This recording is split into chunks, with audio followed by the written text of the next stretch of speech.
시편 23편 1절부터 마지막 6절까지입니다.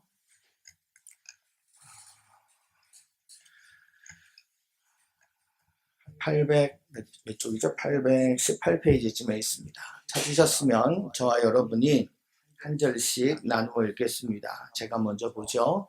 여호와는 나의 목자시니 내게 부족함이 없으리로다. 그가 나를 푸른 풀밭에 누이시며 쉴만한 물가로 인도하시는도다. 내 영혼을 소생시키시고 자기 이름을 위하여 의의 길로 인도하시는도다. 내가 사망의 음침한 골짜기로 다닐지라도 주께서 나와 함께 하심이라. 주의 지팡이와 막대기가 나를 안위하시나이다. 주께서 내 원수의 목전에서 내게 상을 차려주시고 기름을 내 머리에 부으셨으니 내 잔이 넘치나이다. 평생의 선하심과 인자하심이 반드시 나를 따르리니 내가 여호와의 집에 영원히 살리로다. 아멘. 우리 앞뒤에 옆에 사람과 인사해요. 반갑습니다. 잘 오셨습니다. 잘 오셨습니다. 가정에서도 예배 드리시는 분들이 또 주의 은혜가 그 가정 가운데도 임하면 좋겠습니다. 코로나가 발생한 지 한 5개월 정도가 지났죠. 그래서 이렇게 어수선했던 시기가 또 있나 싶습니다. 학생들이 학교를 못 가고 교회에서는 예배를 제대로 못 드리고 직장도 뭐 재택근무다 그러고 무급휴직이라고 해도 그냥 뭐라고 할 수 없이 무급으로 또 월급 받지 못하고 그냥 강제적으로 휴가를 해야 하고 그것 때문에 직장을 잃기도 하고 이게 우리나라만 이러면 뭐 그런가 보다 해도 전 세계적으로 그러는 참 어수선한 시기를 보냅니다. 저는 전쟁을 경험한 세대도 아니고 또 일제시대를 경험한 사람도 아니어서 잘 모르겠지만 요즘이 참 별난 것 같습니다. 살다 이런 것도 다 보게 되죠. 많은 사람들이 요즘을 참 살기 어렵다, 힘들다 이야기를 합니다. 코로나가 사람들의 마음도 많이 바꾸어 놓았습니다. 그래서 부정적이 되고 마음이 소극적으로 되고 폐쇄적으로 되고 비판적으로 되고 이렇게 되어가는 것 같습니다. 코로나도 우리를 이렇게 정신사납게 하는데 거기다가 북한도 갑자기 무슨 개성공단 폭파 막 이래가지고 삐라 때문에 그랬다고 그렇게 이야기를 해요. 연일 가만히 안 있겠다고 엄포를 놓으며 전쟁의 위협을 하고 있습니다. 우리나라 정치도 참 혼란스럽습니다. 새로 국회의원을 뽑아서 새롭게 원을 구성했는데 이거 나 안 줘서 안 한다 그래가지고 막 대표가 절간에 가 있고 다 안 모이고 보이콧하고 우리나라는 도대체 언제쯤 여야 간에 갈등이 좀 없어질까요? 언제쯤 좀 이렇게 화합하는 그런 정치를 할 수 있을까 싶습니다. 사람 하나 뽑으면 좀 잘 될 줄 알았는데 지금도 정치는 싸우고 있는 중입니다. 경제 어려운 것은 말할 것도 없습니다. 코로나 때문에 몇몇 기업은 요즘에 휴대폰 많이 하니까 게임 산업은 좀 많이 매출도 오르고 막 좋다 그래요. 그래서 그렇겠구나 하는 생각을 하고 배달하는 택배 뭐 이런 유통은 좀 괜찮지만 대부분은 많이 어렵습니다. 우리나라는 경제에서 중요한 게 수출이잖아요. 그런데 수출을 못하게 되니까 수출입이 안 되니까 너무너무 어려운 거죠. 대부분의 기업들은 어렵고 힘듭니다. 그래서 기업이 가지고 있던 부동산을 매각하고 현금을 갖고 또 이렇게 움츠러들기 시작합니다.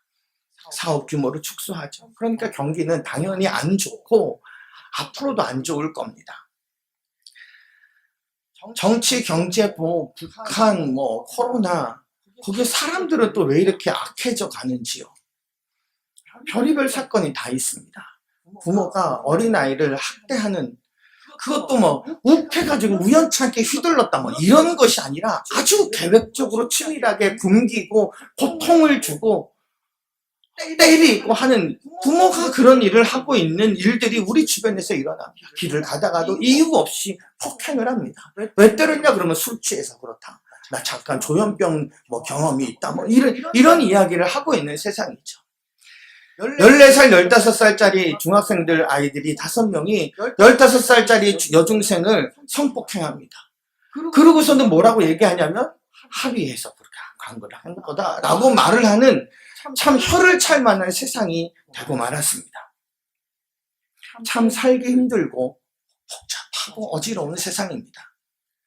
그러나 한편으로 되돌아가서 생각해보면 저는 이제 50이 겨우 넘은 사람입니다만 정치, 경제, 사회, 문화 모든 면에 있어서 지금보다 더 좋고 지금보다 더 잘 살고 지금보다 더 민주적인 시대가 과연 있었나 생각해보면 그런 시절은 또한 없었던 것 같습니다. 근데 사람들은 왜 맨날 살기 힘든다는 이야기를 할까요?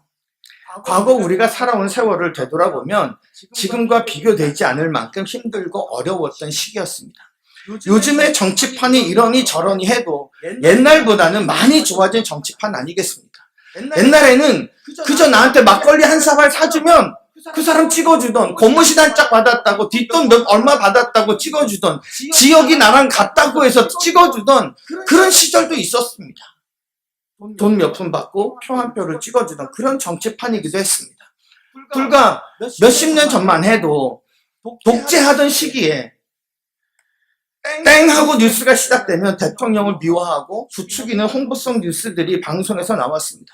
하지만 요즘은요, 대통령이 잘못하면 대통령이어도 탄핵시키는 시대입니다. 대통령의 측근이 비리를 저지르거나 뭐 하면 아무리 가까운 사람이라도 그 사람 잡아가는 시대입니다. 그래서 좀 시끌시끌합니다, 세상이. 그래도 독재하던 시대, 막걸리 한 사발 먹고 표 찍던 시대보다는 저는 지금의 정치가 좀 더 나은 정치라고 생각합니다.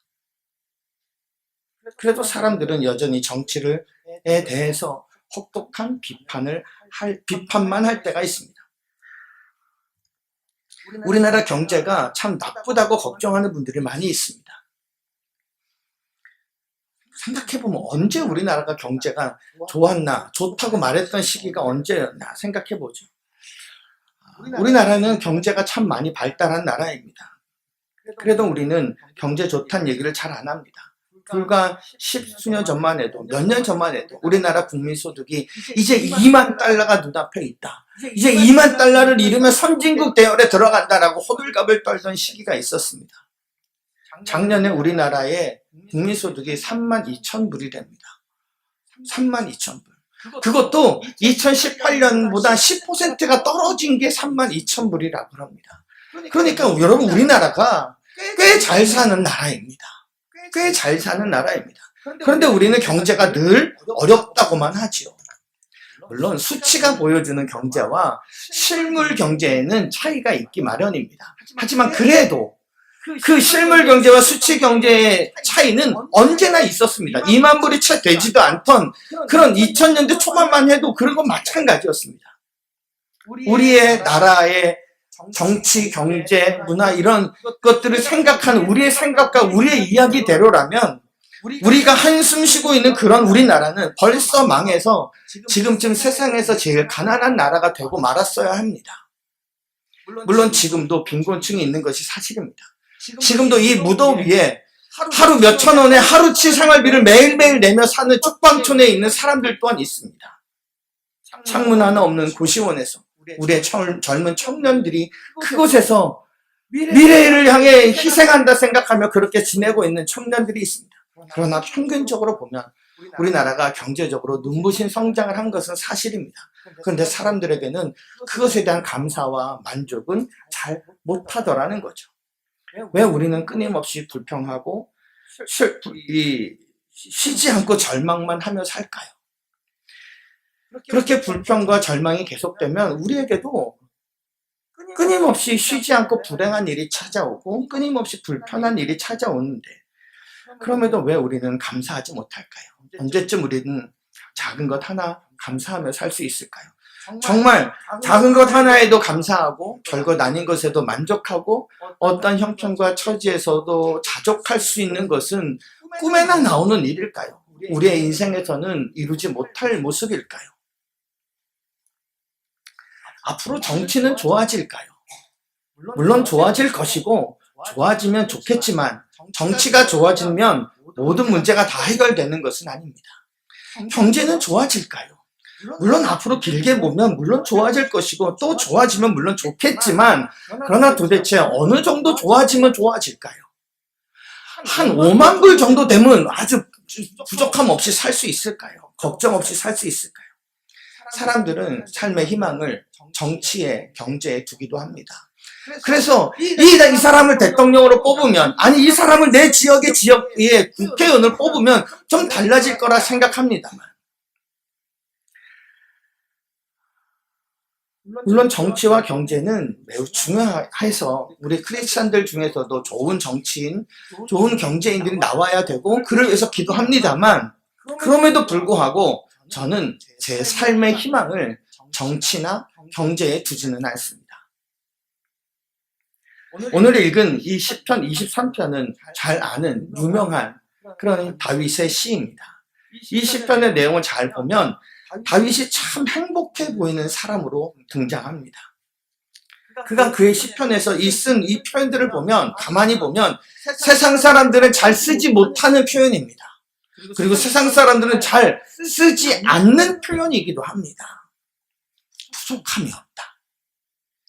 내 삶은 푸른 풀밭 위에 있는 것 같고 쉴만한 물가에서 내가 사는 것 같다. 그렇게 나는 풍족하고 평안하다. 사망의 음침한 골짜기를 지나가는 것처럼 보여도 나는 이상하게 하나도 두렵지가 않다. 하나님이 밤낮 나에게 좋은 길로만 인도하신다. 하나님이 주시는 그 은혜가 막 내 삶에 넘친다. 내 인생 전체에서 평생 동안 그런 은혜가 넘칠 것이다 라고 고백하고 있는 다윗의 모습을 봅니다. 다윗은 왜 그렇게 생각할까요? 어떻게 세상에서 가장 행복하고 세상에서 가장 만족한 사람처럼 말할 수 있을까요? 무엇이 다윗을 그렇게 살 수 있게 했을까요? 정치? 그는 왕이었으니까요. 그는 세상의 모든 권력을 다 가진 자였으니까, 정치적으로 제일 높은 것을 이룬 사람이었으니까 그가 이런 말을 했을 것이다. 경제? 그는 왕이었으니까, 많은 것을 가진 당대의 최고의 부자였으니까. 만약에 그랬다면 시편 23편의 앞부분은 이렇게 바뀌었어야 합니다.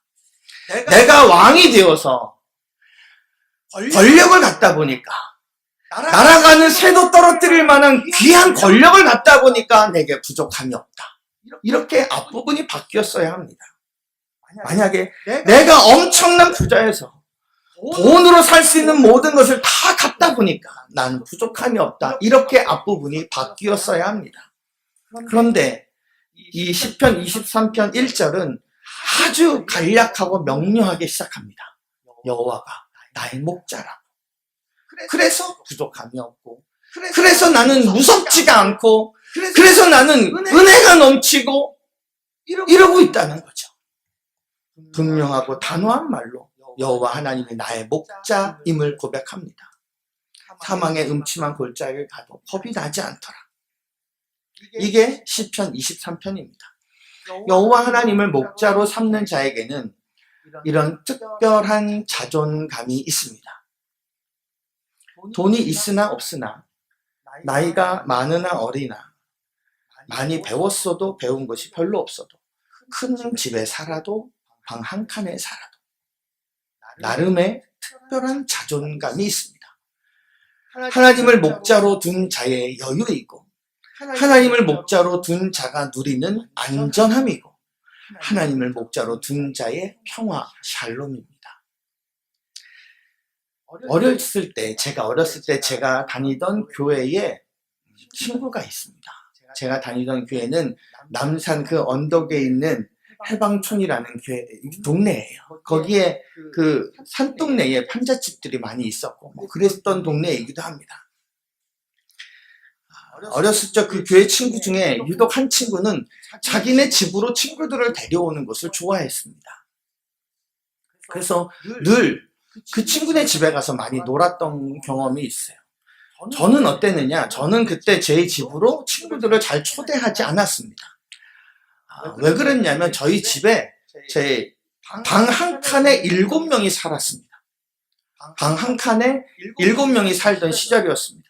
그러니까 또 부모님 계시고 내가 누구 친구를 데리고 가면 누님들이 그렇게 눈치를 줍니다. 여동생들이 그렇게 눈치를 주고 저희 어머니도 얘야 반갑다 그러기는 해도 언제 가냐고 뒤로 나를 따로 불러서 지금 네 친구 언제 가니라고 묻는 이런 것이어서 또 누추하기도 했고요. 그래서 친구를 잘 안 불렀던 것 같습니다. 그런데 그 친구는 달랐어요. 그 집에 가면 우리 집보다 그 친구의 집이 좀 낫느냐? 아니요. 그 친구네 집에 가면 화장실을 가려면 집 밖으로 나가야 됐습니다. 집 밖으로 나가서 공중 화장실을 써야 됐던 아주 더덕더덕 붙어있던 판잣집의 한쪽이었던 거죠. 그래도 저희 집은 집 안에 화장실이라도 있었거든요. 근데 집도 우리 집보다 더 별로 안 좋은데도 불구하고 그 친구는 저희 친구들이 오는 것을 마다하지 않고 늘 그 친구네 집에 가서 놀았던 기억이 있어요. 그 친구네 집에 가면 이렇게 어머니가 막 음식을 내오고 이러느냐? 아니요. 그런 거 아무것도 없어요. 그냥 딱 그 집에 가서 놀기만 했었던 거예요. 그 친구는 그게 부끄럽지 않았나 봐요. 자기네 집에 친구들이 오는 게 불편하지 않았나 봐요. 집이 좀 작고 가난한 것이 그 친구에겐 부끄러운 것이 아니었어요. 나중에는 제가 그 마음이 참 부럽더라고요. 여러분, 세상에는 부자도 있고 가난한 사람도 있습니다. 이건 예수님이 이 땅에 오실 때까지 언제나 있습니다. 많은 사람들이 이 가난함과 부함에 대해 나름의 편견에서 벗어나지 못하고 가난하냐 부자냐를 가지고 함부로 사람을 재단하고 판단하면서 살아가곤 합니다. 부자들은 가난한 사람 막 우습게 여기고 가난한 사람들은 부한 사람들을 그냥 막 돈만 아는 악한 사람으로 치부하면서 툴툴거리며 성숙하지 못한 생각들을 가지고 살아갑니다. 가난한 사람이라고 다 인생을 못 사는 것이 아닙니다. 가난하지만 인생 참 잘 사는 사람이 세상에 얼마나 많이 있는지 모릅니다. 부자라고 다 잘 사는 사람이 아닙니다.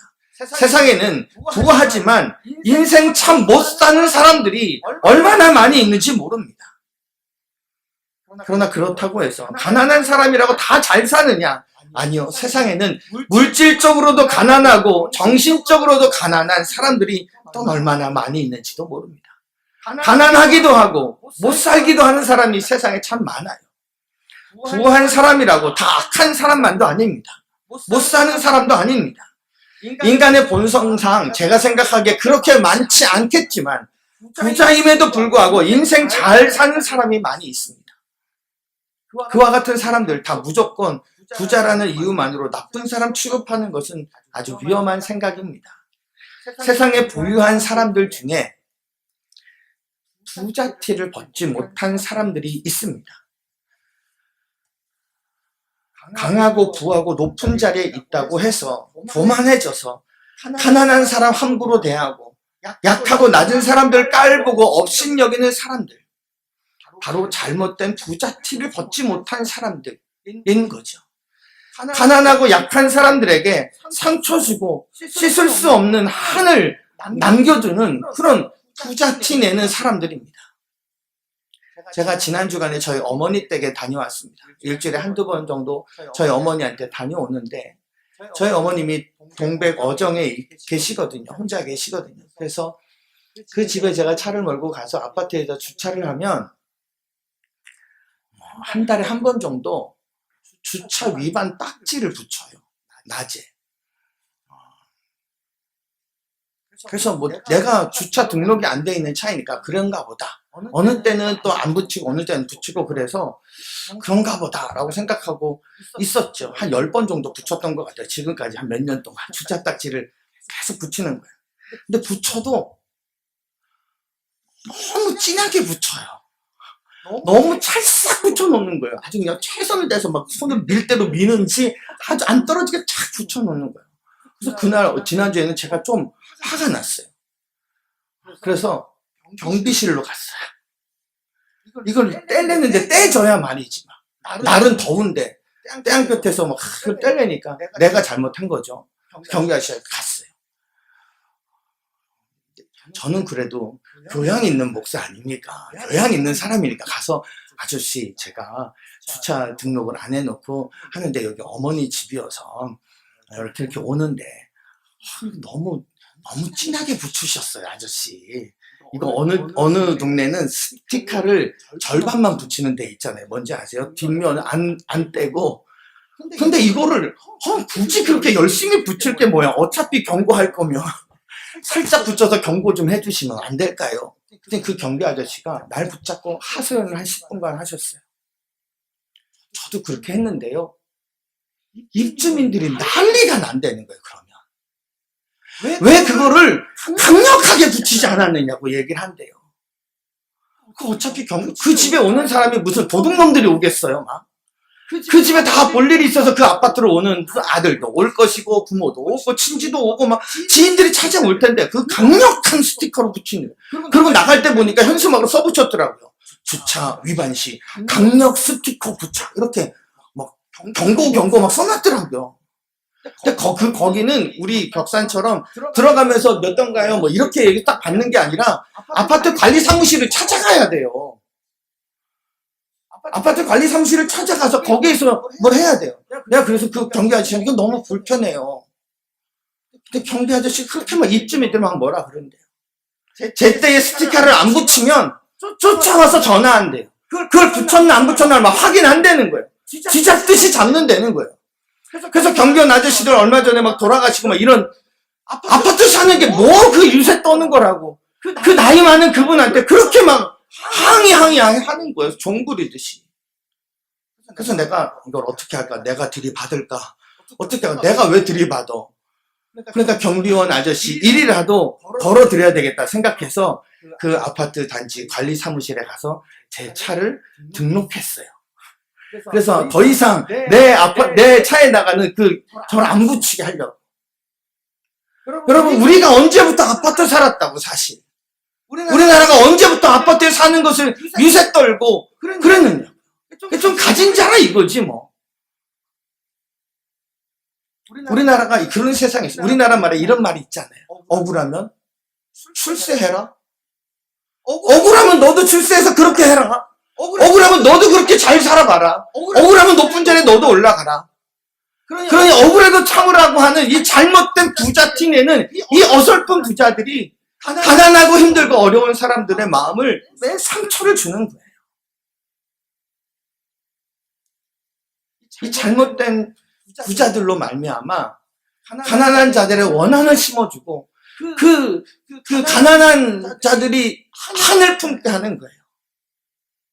그래서 이게 대립의 구도가 되는 거죠. 앞으로는 더 이상 지역적인 의미로 나누어지지 않을 것입니다.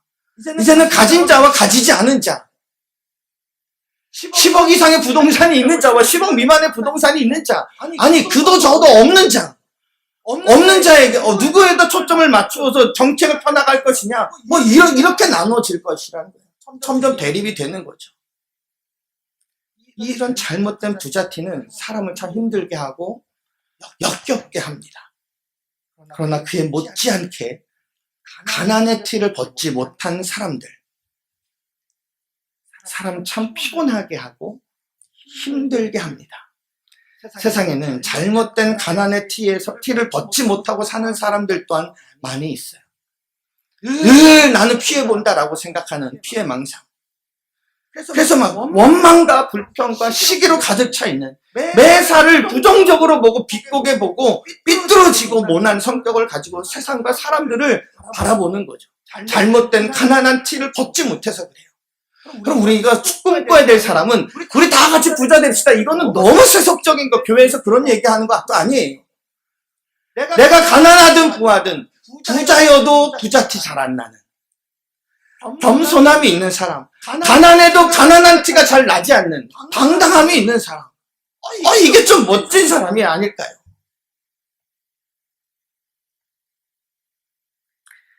강하고 부하고 높은 자리에 있으면서도 겸손을 잃지 않고 부드럽고 따뜻하고 친절한 사람, 그 가난하고 약하고 낮은 자리에 있는 사람에 대해 인간적인 사람, 반대로 가난하지만 기죽지 않고 당당하고 스스로 자존감이 높은 사람, 부유해서 마음껏 나눌 수는 없어도 그 마음의 크기만큼은 큰 사람. 저희 아파트 단지 안에 계시는 오늘 경비원 아저씨도 얘기가 나온 거 보면 그냥 쭉 얘기해봐요. 경비원 아저씨 중에 저를 볼 때마다, 아니 모든 입주민들을 볼 때마다 인사하는 아저씨 한 분이 계세요. 인사를 이렇게 한 게 아니라 안녕하세요, 잘 계셨어요. 제 차 번호랑 자기 핸드폰 번호랑 똑같대요.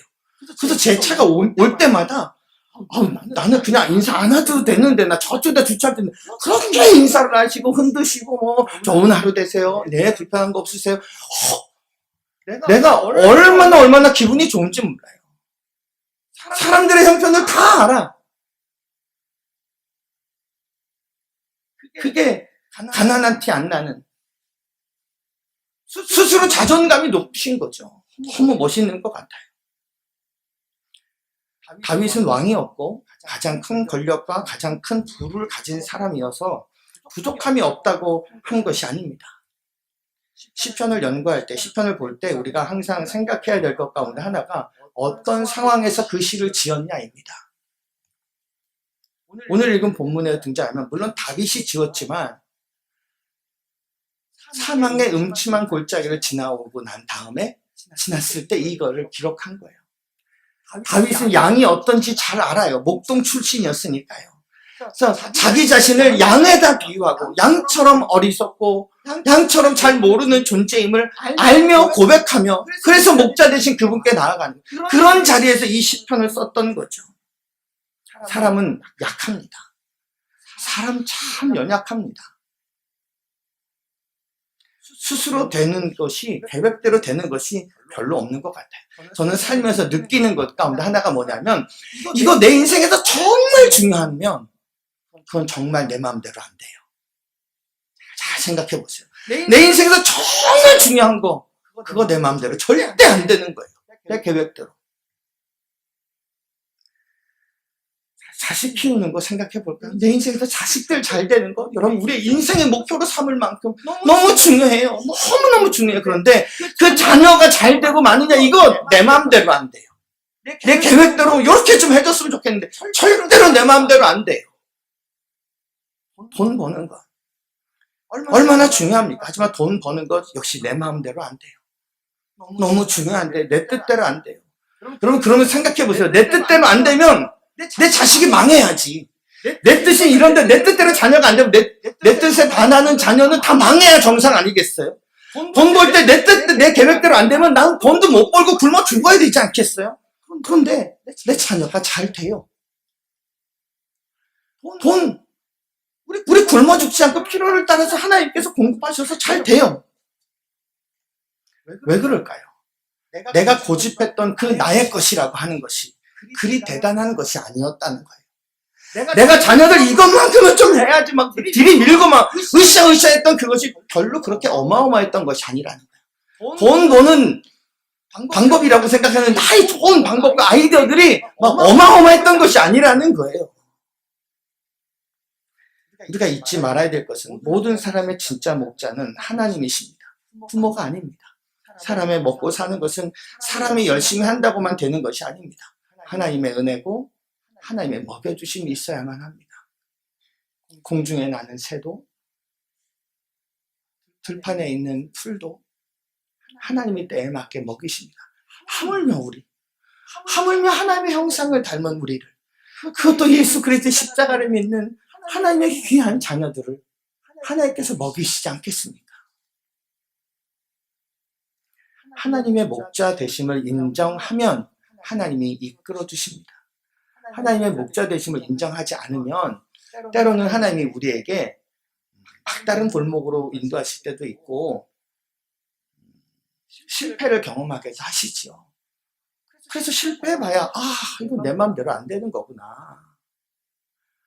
내 계획대로는 안 되는구나. 그래서 목자가 누구인지를 다시 깨닫죠. 차차 내가 아니라 여호와 하나님이 나의 목자였구나. 이건 내 마음대로 하려고 했구나. 이걸 깨닫죠. 인정하면 하나님이 이끌어 주십니다. 하나님은 다 계획이 있습니다. 하나님의 목자 되심이라는 말은 동시에 우리가 양임을 전제로 하고 있어요. 양이 어떤지 다윗은 잘 아는 사람입니다. 양은 첫째, 방향 감각이 잘 없다 그럽니다. 우리가 많이 아는 이사야서 53장 6절에 보면 이런 말씀이 있어요. 우리는 다 양 같아서 그릇 행하여 각기 제 길로 갔거늘. 이런 표현이 있어요. 각기 제 길로 가는 거예요. 집에서 양은 조금만 떨어지면 그 집을 잘 못 찾는다 그래요. 개도 소도 말도 자기 집 잘 찾아오는데 유독 양은 집을 잘 모른다 그럽니다. 그냥 열심히 그냥 앞만 보고 살 뿐 방향을 잃고 살아가기 쉬운 우리들의 모습과 비슷합니다. 양은 필살기가 없어요. 마지막 한 방이 없어요. 어떻게 보면 그냥 두려워만 해요. 대부분의 동물들은 나름대로의 자구책이 있습니다. 뭐 무기가 없으면 방구라도 끼잖아요. 스컹크는 방구라도 끼잖아요. 보호색으로 자신의 몸을 보호하든가 아니면 위기가 닥치면 꼬리를 자르고 도망을 가든가 동물들에게는 나름의 뭐가 있어요. 조그맣은 뿔이라도 있든가. 식물도 마찬가지예요. 새들이 와서 먹지 못하게 하려고 호두나 잣은 딱딱한 껍질을 갖춰요. 제가 무슨 책에서 보니까 이게 맞는 스토리인지 모르겠지만 고추가 왜 맵게 됐냐면 고추 안에 곰팡이가 스스로 피는 것을 막기 위해서 독하고 매운 그런 물질을 낸다는 거예요. 나름의 아무것도 아닌 식물들도 이런 뭔가를 자구책이 있는데 양은 그게 없다는 거예요. 그리고 두려워만 하는 거예요. 사람도 그렇지 않나요? 자기가 만들어 놓은 문명 때문에 위협을 받으며 살아갑니다. 핵무기 내가 만들었는데 내가 그 핵무기 때문에 위협을 대요. 자동차 만들어서 교통사고로 죽기도 하고요. 휴대폰 아주 좋은 휴대폰 막 몇 시간을 보고 있어도 재미난 휴대폰을 보면서 거북목이 돼가는 거죠. 사람은 그리고 두려워합니다. 병원에서 검사하다가 종양이라도 하나 발견이 되면 우린 벌써 무너집니다. 그냥 막 세상 다 살았습니다. 막 이렇게 되는 거죠. 아직 이르지 않은 일인데 먼저 두려워합니다. 사람 사는 세상이 두려운 거 천지입니다. 그래서 사람 사는 세상에 많이 발전한 게 보험인 거죠. 내가 계속 직장을 다닐까 말까 모르겠으니까 보험이 내 노후가 어떨까 모르겠으니까 연금이 있는 것이고 다칠까 병원에 계속 가야 되는데 그러니까 모든 것에 보험이 있는 거죠. 또 한 가지 양은 쉽게 오염됩니다. 양을 멀리서 볼 때 좋죠. 가까이 가서 양 보면 막 이것저것 다 묻어있고 색깔도 그렇게 하얗지가 않잖아요. 그럼 사람도 그냥 거리를 두고 멀찌감치 볼 때 저 사람 허우대 멀쩡하고 저 사람과 말 많이 안 했을 때 멋있고 좋죠. 그러나 가까이 가서 보면 사람의 약점도 보이고 그렇게 되는 거죠.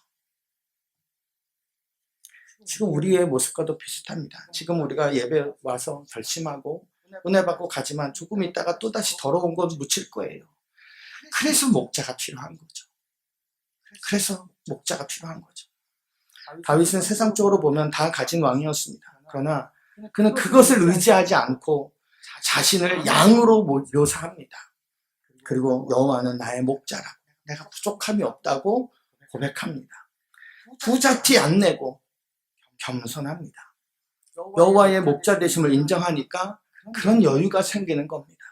자신의 양임을 인정할 때에 그런 자존감이 생기는 겁니다. 내가 누군지를 알아? 이게 나를 자존감 높게 하는 게 아니에요. 창세기에 보면 야곱의 이야기가 나오고 야곱은 유목민이었습니다. 야곱의 우물 이야기가 나옵니다. 야곱이 땅을 파고 우물을 발견합니다. 그러면 주변에 있던 다른 양치는 사람들이 쫓아와가지고 그 우물을 빼앗아갑니다. 그럼 바보같이 야곱은 또 뺏기고 또 딴 데로 갑니다. 딴 데 가서 또 땅을 팝니다. 거기서 또 우물이 나옵니다. 그럼 또 사람들이 쫓아와서 또 내 거라고 해서 뺏어갑니다. 그럼 바보같이 또 뺏깁니다. 그러다가 늘 야곱을 쫓아내고 우물을 찾았던 사람들이 덜커덩 생각이 난 거예요. 그럼 그 동네는 땅 판다고 다 물 나오는 동네가 아닙니다. 메마른 척박한 땅입니다.